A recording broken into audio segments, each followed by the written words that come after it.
Hi, this is Rich Bruno from Rich Bruno Consulting, and today I'm going to share with you how to optimize your hiring process. In fact, I'm going to provide a step-by-step guide to ensure that you have an interviewing process that will help you identify and select the ideal candidate to fill your open position. This process is for you if you have an unstructured approach to interviewing, if you are having difficulty selecting the right candidate.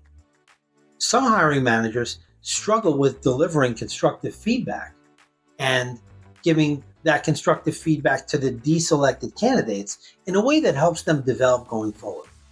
It's also for you if you simply just don't have a thorough and efficient process for interviewing candidates.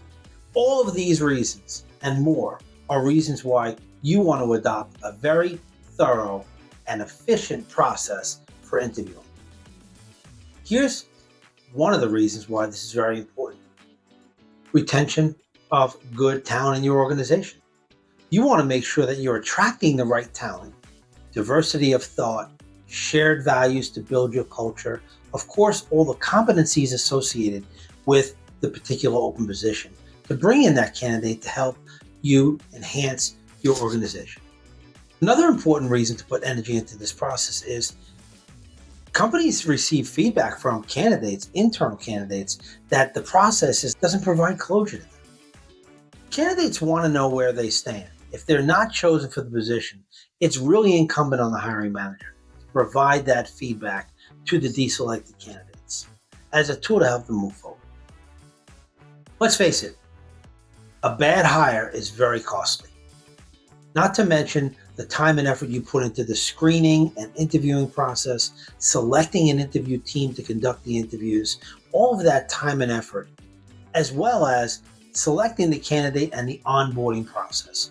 All of those components end up being a very time-dependent activity and very costly. Selecting the wrong candidate puts you in a position where you have to restart that process and ultimately slows down your momentum to achieve your goals because you don't have your position filled. What qualifies me to provide this information to you in this step-by-step guide is that I've developed and implemented it myself when I was at Johnson & Johnson as a hiring manager over many years. In fact, this entire process that was authored by me and my team was deployed through an e-learning platform where 500 managers at Johnson & Johnson were trained to be more effective at the selection process and the overall interviewing process that's associated with bringing in great talent. Now I'd like to take you through this 10-step guide to optimizing your hiring. First one is updating the job description before you post it. This is so important because you want to make sure that you're attracting the right candidates, right experiences, all the right competencies that you're looking for, the values and characteristics that you might be looking for in a candidate should be included in the job description or job posting so that you cultivate the right talent pool. Step number 2 is engaging your human resources support team. Assuming the hiring manager is the owner of this process, the HR team is going to help you with your recruiting, right? Posting the position and even the initial screening. Just make sure that you're on the same page with that HR contact or team member so that you know what their role is and what your role is, getting through the filtering to get you down to the finalist list of candidates that ultimately you'll be interviewing. Step number 3 in this process is casting a wide net by deploying this job posting to internal business partners. You want to do this because you want to basically cast a wide net to attract the best talent and a diverse slate of candidates. Step number 4 includes prioritizing the hiring process. It's very important as the hiring manager that you have a timeline in mind, that you engage your interview team, and that they prioritize this process as well. You do not want this process going on for months on end. You should have a very efficient timetable that can help you get through your interviewing of the finalist candidates all the way to the selection and notification process. Step number 5 in this process includes selecting an interview team that will really cover all different capabilities that you're looking to assess in the interviewing process. Very important that you include, for example, cross-functional business partners that would be collaborating with this individual, peers of the person that would be selected for this role, and maybe even the people reporting to the open position where that person is selected for the open position. You want to get a broad cross-section of inputs so that when you debrief, which we will discuss later, you'll be able to identify the ideal candidate to join your organization. Step number 6 is evaluating the candidates based on a predetermined set of criteria. This should be as objective as possible, and you really want to lean on the job description to help you along with this. At the end of the day, you should really be narrowing your finalist candidates that will actually be interviewed to between 4 to 6.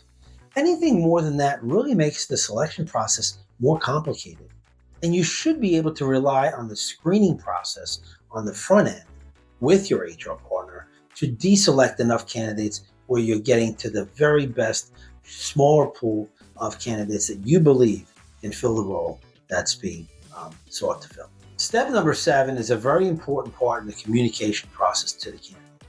You want to make sure you communicate to the candidate what to expect. What's the timetable? When will they hear next? Is there another round potentially that they might be going through? This just makes it very clear for the candidate.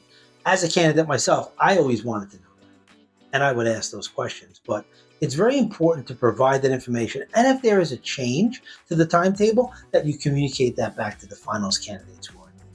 Step number 8 gets us closer to the end point. We're going to debrief with the interviewing team after the interviews are over. This is a very important point in this process. The hiring manager owns this decision.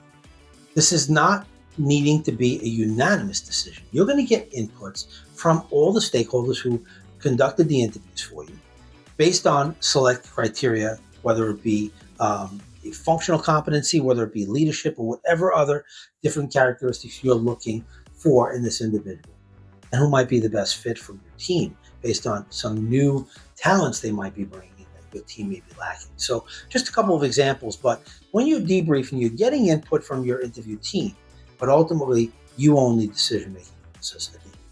Step number 9 of our 10-step process includes providing closure to the deselected candidates. This is a very important portion of the process. You want to make sure that the candidates who have competed for this position get closure. You want to communicate to them whenever possible in person. This is a sit down to explain to them why they were not selected for the role, giving them constructive feedback, maybe what they can do to be more competitive going forward, or maybe a couple of reasons why they weren't selected for the position. It could be as simple as there were better candidates in this particular pool, or that you were looking for someone that had certain skills that they may have been lacking. Simple enough, but the closure is very important for the candidate. Just think about it. If you were the candidate, what you would expect. I'm sure you'd expect to get feedback. You never want to find out through an announcement in your organization that someone else got the job that you did. Step 10 in this process, final step, is selecting the candidate who you would like to join your organization. This is a great opportunity to make an impression with the select candidate, reaching out to them personally and welcoming them into your organization. This is a great feel-good moment and a great start to the relationship that you're going to develop with the person who is joining your team. What's important here as the hiring manager is that if you're the functional hiring manager, you're not going to communicate salary details. That is a human resources function. Your role here is to that feel-good initial connection to say you're welcoming someone to join your organization, that a written offer is going to be prepared and sent to them. And this is a great way to start, like I said, that relationship with a person that would be ultimately joining your organization.